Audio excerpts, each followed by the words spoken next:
সঠিক সময় সঠিক চিকিৎসা সুখবর সুখবর সুখবর রোগীদের জন্য তার সুখবর আর নয় আছে এখন থেকে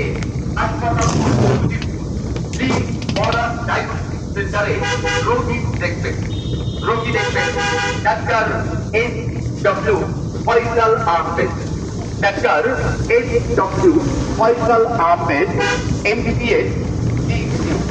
বিসিএস ছাত্র এমবিএ আরসিএস তর্ক